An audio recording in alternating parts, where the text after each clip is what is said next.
우리 함께 사도신경으로 신앙 고백 드리겠습니다.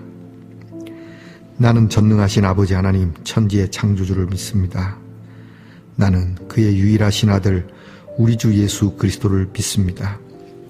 그는 성령으로 잉태되어 동정녀 마리아에게서 나시고 본디오 빌라도에게 고난을 받아 십자가에 못 박혀 죽으시고 장사된 지 사흘 만에 죽은 자 가운데서 다시 살아나셨으며 하늘에 오르시어 전능하신 아버지 하나님 우편에 앉아 계시다가 거기로부터 살아있는 자와 죽은 자를 심판하러 오십니다.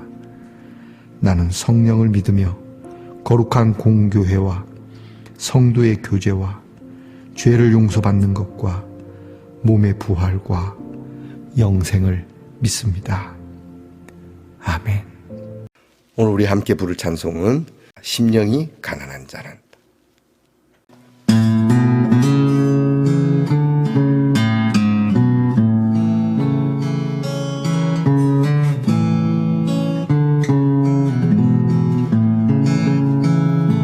심령이 이 가난한 자는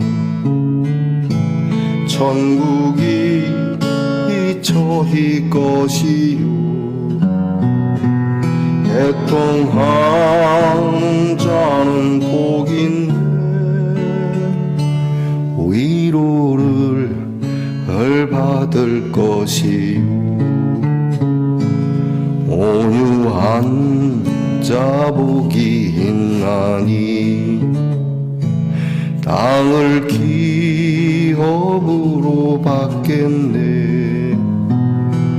의에 줄이고 목마른 자는 저희 배에 부를 것이요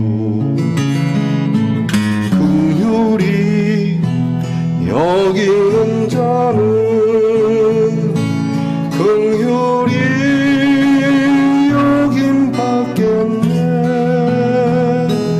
마음이 청결한 자는 하나님을 볼 것이요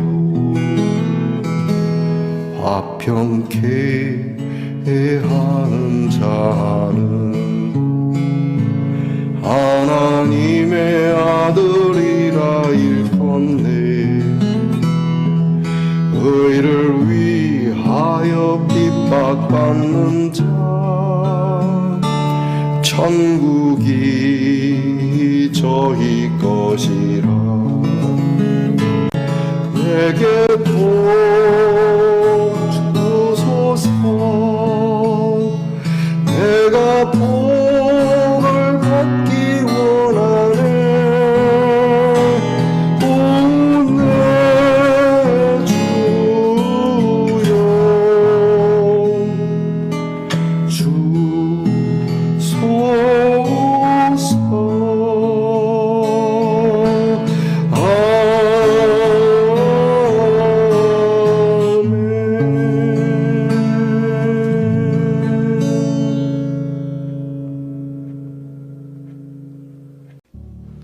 우리 함께 기도드리겠습니다. 긍휼이 풍성하신 아버지 하나님, 하나님의 긍휼하심을 기대어 오늘도 기도합니다. 우리로 하여금 죄악과 사망에서 건져주신 그 은혜를 오늘은 보다 깊이 알기를 원합니다. 나 같은 사람이 과연 하나님의 긍휼을 입을 만한 자격이 있는지, 하나님 전혀 자격이 없음을 알게 됩니다. 하나님의 무조건적인 사랑이 아니시면 이 하나님의 긍휼이 어떻게 우리에게 임하겠습니까? 우리는 자격도 없으니 오직 하나님의 자비하심 속에 있는 이 은혜, 이것을 감사히 받으며 은혜롭게 받으며 감격으로 받는 우리 말씀 동산의 성도들이 되게 해 주시옵소서. 더불어 우리와 살아가는 함께하는 이들, 그들에게도 이 하나님의 자비와 긍휼을 베풀 줄 아는 사람이 되게 해 주옵소서. 세상은 심판을 한다 하더라도 우리는 하나님의 자비하심과 긍휼로 그들을 대할 수 있게 하옵소서. 그 죄악된 마음 속에 참으로 고통스러워하고 힘들어하고 인생이 짓눌려 죄로 인하여 살아가기를 버거워하는 사람들에게 하나님의 긍휼을 전하며 이 긍휼을 베풀므로 인하여 그들에게도 하나님의 자비하심이 있음을 알게 하여 주는 그리스도의 사람들이 되게 해 주옵소서. 하나님, 무엇보다 병 가운데 있는 사랑하는 우리의 지체들, 병중에 혹 자기의 죄로 인함은 아닌가, 몸도 아픈데 마음도 아프고 심령도 아플 줄 모르나 하나님이 시간 찾아주셔서 내 믿음이 너를 낫게 하였다. 너의 의가 너를 낫게 한다. 내가 너를 명하노니 너에게서 질병이 떠나가기를 원한다라고 말씀하여 주시고 그 말씀이 하나님 병상 중에 있는 우리의 성도들에게 이루어지기를 간절히 소망합니다. 우리의 자녀들을 위하여 늘 기도하옵는 것은 하나님 우리의 자녀들이 항상 따뜻한 마음 베풀고자 하는 마음으로 공부하게 하시고 나라를 지키는 자녀들에게 건강함과 안전을 책임져 주시며 직장에서 애쓰고 수고하는 자녀들의 그 수고의 녹이 크게 풍성하지 않아도 늘 나눌 줄 알고 섬길 줄 아는 귀한 재물이 되도록 복을 주시고 또한 멀리해와 객지에 나가 있는 우리의 자녀들이 하나님의 긍휼을 배우며 가르치며 받으며 더불어 사람이 사람답게 살 수 있는 귀한 공간이요 때가 되도록 인도해 주시옵소서. 오늘 하나님 귀한 말씀 마태복음의 말씀 주님의 주옥 같으신 가르침을 배웁니다. 정말 배우는 참으로 공부하는 자세로 배우고 이 말씀을 따라 주님의 제자답게 살아가기 원하는 귀한 믿음으로 말씀을 듣게 하옵소서. 우리의 심령에 복을 주시는 하나님께 감사드리며 예수님 이름으로 기도하옵나이다. 아멘. 오늘 함께 나눌 묵상의 말씀은 마태복음 5장 7절의 말씀입니다. 마태복음 5장 7절의 말씀을 저와 함께 소리내어 같이 읽겠습니다. 긍휼히 여기는 자는 복이 있나니 그들이 긍휼히 여김을 받을 것이며. 말씀의 동산 성도 여러분, 지난밤 편안히 잘 주무셨습니까? 주님의 이름으로 문안드립니다. 오늘은 어떻습니까? 네, 좋습니다. 이게 사실은 안에 튜브가 들었고요. 이 여름에 물놀이 할 때 쓰는 건데 이게 제가 펴서 해보니까 너무 커서 화면에 안 들어가지 싶습니다. 그래서 그냥 다시 꽉에 담아서 이렇게 생겼다라고 여러분들에게 보여드립니다. 지난 여름 너무 더웠어요. 작년 여름은 진짜 너무 더웠는데 물놀이를 가면 한 컷해서라도 좀 찍어볼까 했는데 끝내 물놀이는 가지 못했습니다. 그러나 물놀이는 못했지만 말씀의 동산에 있는 아름다운 말씀에 귀한 물놀이는 했다고 저는 믿습니다. 자, 여러분 비록 추운 겨울이지만 늘 우리의 마음과 영은 시원함을 얻을 수 있는 축복이 함께하기를 바랍니다. 오늘은 어떻습니까? 네, 좋습니다. 마태복음 17번째 시간입니다. 오늘 말씀에는 예수님께서 말씀해 주시는 8가지 복, 8복의 말씀 중에 5번째 복이죠. 곧 긍휼히 여기는 자가 받는 복입니다. 긍휼히 여기는 사람, 불쌍히 여겨주는 사람, 그 사람은 긍휼히 여김을 받을 것이다. 이렇게 말씀합니다. 우리는 이렇게 긍휼히 여기는 마음은 좋지만 이것이 복이라는 생각은 안 들 때가 있습니다. 왜냐하면 매번 긍휼히 여기기 어렵기 때문이죠. 우리는 자꾸 용서해주면 그것이 습관이 돼서 그 사람이 계속 죄를 지을 수 있을 것이다. 이렇게 생각을 합니다. 또한 우리의 용서는 과연 어디까지의 용서인가?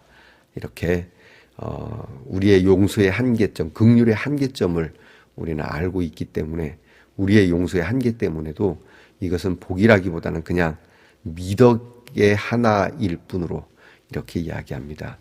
하지만 우리는 압니다. 미덕이지만 이 긍휼에는 내가 긍휼을 입었을 때 어떤 기분인지 또 긍휼이 있는 그러한 공동체에는 또 얼마나 따뜻함이 있는지 또 반면에 긍휼을 베풀거나 받는 사람에 대해서 시기하거나 질투하거나 이것이 잘못됐다라고 말하면서 이것은 정말 있어서는 안 되는 그러한 일로 인하여 부분개하는 사람들도 있죠.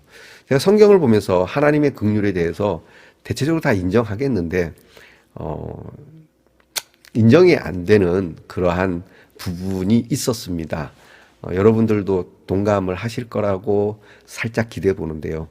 바로 가인입니다. 아벨을, 동생을 아무 까닭도 없이 자기에게 잘못한 것도 없는데 단지 제사의 문제로 인해서 동생을 불러내서 들에서 돌로 쳐 죽입니다. 그렇죠? 인류 최초의 살인 사건이라고도 기록되죠.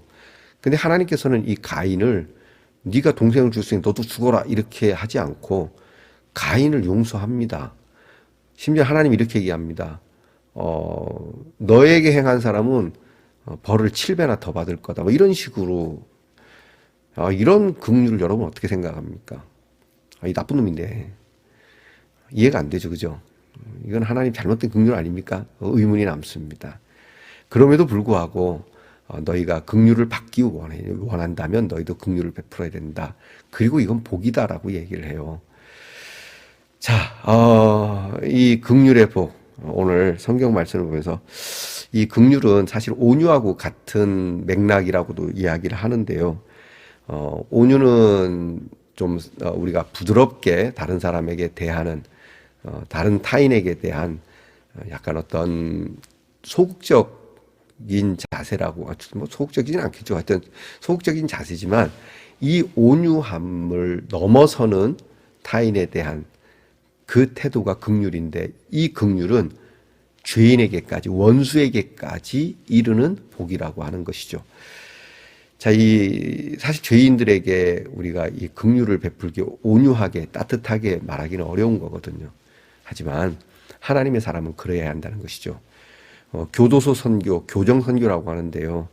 저도 몇 번 교도소에 가서 그분들과 함께 말씀을 나눈 적이 있는데, 실질적으로 지금은 이제 사형제도가 우리나라에 없어서 사형수는 없지만 무기수는 있습니다. 흉악범들이죠. 이런 예전에 사형수들을 그래도 사람들은 죽어야 할 놈이고 죽여야 할 놈이고 사회에서 다시는 나와서는 안 될 놈이라고는 하지만 이런 사람들을 찾아서 그나마 위로를 해주고 긍휼을 베푼 사람들이 종교인들입니다. 절에 다니시는 분들, 또 신부님들, 그리고 목사님들이시죠. 그 중에서도 저는 이 교회에 다니시는 목사님도 아닌데 권사님 같은 분들이 참으로 어머니와 같은 마음으로 가서 하나님의 자비하심을 이야기하고 그들의 마음을 돌이키는 일들을 보게 됩니다. 이게 긍휼이거든요. 그러니까 온유함은 그저 누구를 만나든지 부드럽게 대하지만 죄인을 만나고 악한 사람을 만났을 때, 원수를 만났을 때 온유함은 깨지기 쉽습니다.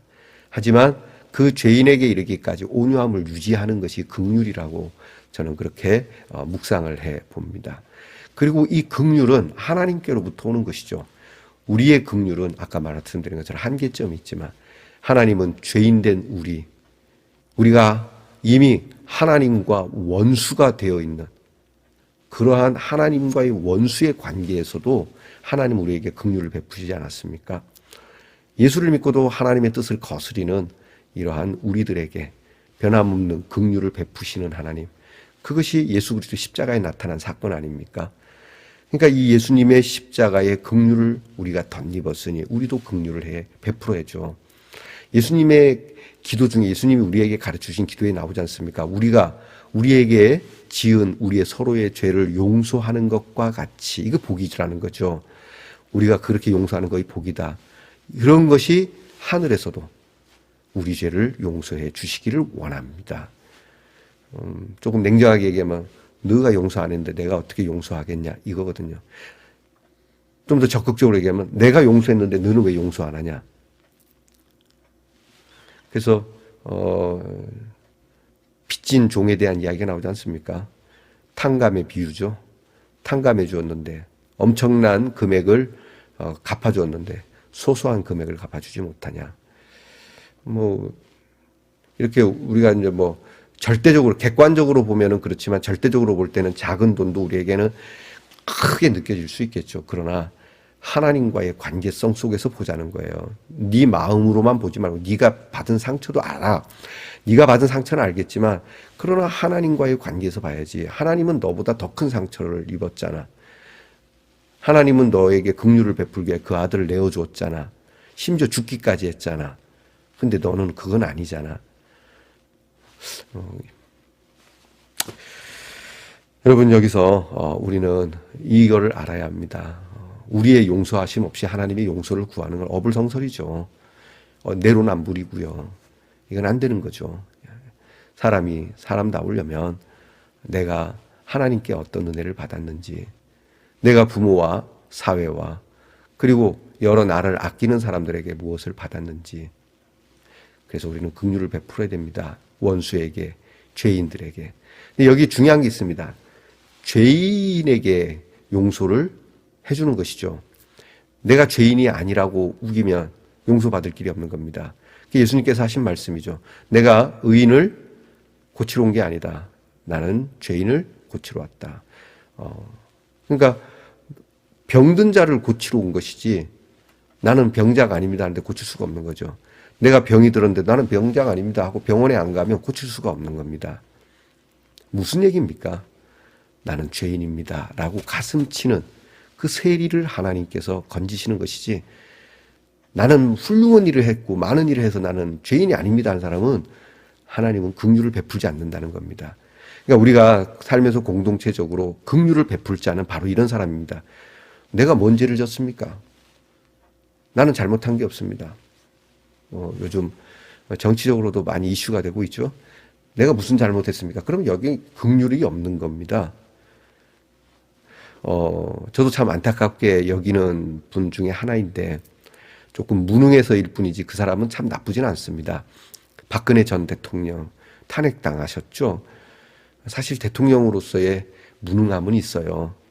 그러나 그는 긍휼히 여김을 받아야 되는 분이라고 저는 믿습니다. 왜냐하면 그분은 미안하다라고 했어요. 죄송하고 국민께 참 미안하다. 가슴이 짠하더라고요. 제가 지지하는 건 아닙니다. 제가 말씀드리고 싶은 거는, 그래도 그분은 국민께 미안합니다 라는 그 말을 할 때 제가 이 하나님의 긍휼을 생각해 보았습니다. 우리는 하나님 앞에 인정함이 필요합니다. 나의 죄됨을 인정하고 하나님 잘못했습니다. 그럴 때 하나님의 긍휼이 온다는 점. 자, 우리 모두가 긍휼을 베풀고 또 긍휼을 덧입기 위해서 긍휼을 베풀고 하나님께도 이 긍휼로서 나아갈 때 하나님의 긍휼이 우리에게 임한다는 것. 그리고 죄를 인정하는 자에게는 나쁜 놈이라고 낙인 찍을 것이 아니라, 죄를 인정하는 사람 그 순간부터는 긍휼히 여김을 받을 자라고 낙인을 찍어주는 그러한 사회, 그러한 교회, 그러한 나라가 되기를 주의 이름으로 축복합니다. 기도합시다. 하나님, 긍휼을 행하지 아니하는 자에게는 긍휼 없는 심판이 있으리라 말씀하신 이 하나님의 말씀을 떠올려 봅니다. 긍휼은 심판을 이기고 자랑한다고, 사랑은 모든 허다한 죄를 덮는다고. 그러므로 긍휼히 여기는 자, 사랑하는 자가 복이 있고, 이 사랑하는 자가 하나님께로부터 내가 베푼 그 사랑으로 심판을 받는다 하니, 하나님, 내 지은 죄가 클수록 나보다 더 큰 죄인을 용서하는 마음으로 복받게 하옵소서. 예수님 이름으로 기도하옵나이다. 아멘. 하늘에 계신 우리 아버지, 아버지의 이름을 거룩하게 하시며 아버지의 나라가 오게 하시며 아버지의 뜻이 하늘에서와 같이 땅에서도 이루어지게 하소서. 오늘 우리에게 일용할 양식을 주시고 우리가 우리에게 잘못한 사람을 용서하여 준 것 같이 우리 죄를 용서하여 주시고 우리를 시험에 빠지지 않게 하시고 악에서 구하소서. 나라와 권능과 영광이 영원히 아버지의 것입니다. 아멘.